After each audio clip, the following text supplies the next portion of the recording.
नमस्कार दोस्तों। इस series how to handle emergency and acute cases in homeopathy के सीवियर पेन का 9 टॉपिक है इंटेस्टाइनल ऑब्स्ट्रक्शन। आज हम इसके डिफरेंशियल डायग्नोसिस और होम्योपैथिक ट्रीटमेंट को समझेंगे।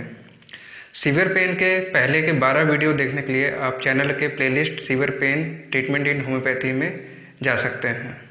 वीडियो को पूरा देखने से पहले इसे लाइक करना, चैनल को सब्सक्राइब करना और बेल आइकन को दबाना ना भूलें। Small intestinal obstruction diagnosis and homeopathic treatment. Intestinal obstruction के दो पार्ट होते हैं, एक होता है स्मॉल इंटेस्टाइनल ऑब्स्ट्रक्शन और दूसरा होता है लार्ज इंटेस्टाइनल ऑब्स्ट्रक्शन, जिसको कोलोनिक ऑब्स्ट्रक्शन भी कहते हैं। वो एक एक्यूट कंडीशन है जिसमें कोलिकी पेन होता है। वो इमरजेंसी में नहीं आता है, इसलिए उसको माइनर इमरजेंसी में रखा गया है। वो मेजर इमरजेंसी का पार्ट नहीं है। ये मेजर इमरजेंसी का पार्ट है, इसलिए इसको मेजर इमरजेंसी के सीवियर पेन कैटेगरी में रखा गया है। तो पहले हम इसको डिस्कस कर लेते हैं, उसको हम जब ये ख़त्म हो जाएगा सीवियर पेन मेजर इमरजेंसी का, तब हम उस पे आएंगे माइनर इमरजेंसी पे। स्मॉल इंटेस्टाइनल ऑब्स्ट्रक्शन पे आगे बढ़ते हैं। इसके जो सिम्टम्स हैं, cramping, mid abdominal pain occurs in paroxysms, distension of abdomen, vomiting, hiccups, obstipation, failure to pass gas by rectum। यहाँ जो ऑब्स्टिपेशन है इसका मतलब है सीवियर फॉर्म ऑफ कॉन्स्टिपेशन। ऑब्स्टिपेशन में स्टूल के साथ साथ गैस भी पास नहीं होती, दोनों बंद हो जाता है। इसलिए आगे सिम्टम में है भी ये failure to pass gas by rectum. इसमें जो साइन मिलता है वो ऑडिबल बॉर्बोरिकमी मिलता है, ये बाई ऑस्कल्टेशन एब्डोमेन पे मिलता है। इसमें जो एसोसिएटेड कॉन्कोमिटेंट सिम्टम है डायग्नोसिस के लिए वो है paroxysmal cramping, peri umbilical pain, distension of abdomen, vomiting with obstipation. ये 4 पॉइंट होने ही चाहिए। साथ में इन्वेस्टिगेशन में X ray in supine and erect position कराएंगे। इसके बाद हम अगर स्टेप बाय स्टेप फॉलो करें तो बेरियम मेल स्टडी आती है, कहीं कोई ग्रोथ की वजह से या स्ट्रक्चर की वजह से तो नहीं हो रहा है ऐसा, वो देखने के लिए। और उसके बाद सीटी स्कैन ऑफ एब्डोमेन आता है। तो एक्सरे यहाँ पे कुछ ऐसा देखने को मिलेगा आपको। जो लेफ्ट हैंड पे एक्सरे है उसमें देखिए आते पूरी उलझी हुई हैं, पूरा ऑब्स्ट्रक्शन है स्मॉल इंटेस्टाइन में। और अगर आप राइट साइड के एक्सरे में देखें तो यहाँ पे देखिए more than 5 air fluid level आपको दिखेंगे, मल्टीपल एयर फ्लूइड लेवल, जो बताते हैं हमें कि ये इंटेस्टाइनल ऑब्स्ट्रक्शन का केस है, स्मॉल इंटेस्टाइन का। ये बार बार देखते देखते आप सीख पाएंगे, हम लोग देखते देखते इसे काफ़ी सीखे हैं। अब हम आते हैं इसका होम्योपैथिक ट्रीटमेंट पे। सिंकोना मेडिसिन में सबसे ऊपर लिखा है excessive flatulence of stomach and bowels, बहुत ज़्यादा फ्लैटुलेंस होता है। Fermentation, borborygmus, belching gives no relief. देखिए यहाँ पे बोर्बोरिगमस सिंगल मेडिसिन है जहाँ पे मेंशन है। नेक्स्ट आते हैं बीच में, देखिए sensitive to touch, to pain, to draft of air. बहुत ही सेंसिटिव होता है टच और पेन से। इवन हवा का झोंका भी लगे अगर उस हिस्से पे तो उससे भी सेंसिटिव होता है। नीचे की तरफ आइए, pains are aggravated by slightest touch. ऊपर यही बात हुई है, टच से aggravation, but relieve by hard pressure. बहुत ज़ोर से दबाने पे ही उस पेशेंट को आराम मिलेगा।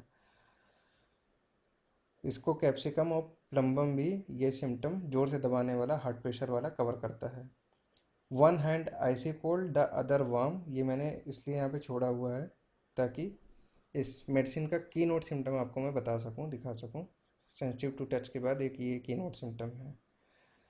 इसमें डिस्टेली सिपिका को पल्सटिला भी मेडिसिन आती है। नेक्स्ट आते हैं ओपीएम पे। Digestive organs inactive, peristaltic motion reversed, मतलब रिवर्स चला गया है, पेरिस्टल्टिक मोशन नीचे जाने की जगह ऊपर की तरफ जा रहा है। और पैरालाइट या फिर काम ही नहीं कर रहा है, बॉवल सिम्स क्लोज्ड, बिल्कुल बंद हो गया है। ऑब्स्टिपेशन वाली जो भी बात हुई थी।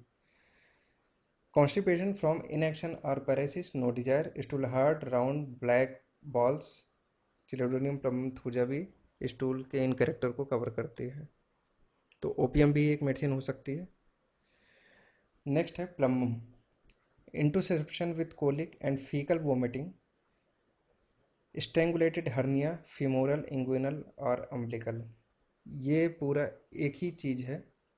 ये जब बच्चों के केस में इंटेस्टाइनल ऑब्स्ट्रक्शन होता है उसको इंटरसेप्शन बोलते हैं। तो वहाँ पे ये सारे सिम्टम मिलेंगे। चूँकि ये इस टॉपिक से रिलेटेड है इसलिए मैं यहाँ पे ये आपको दिखा रहा हूँ।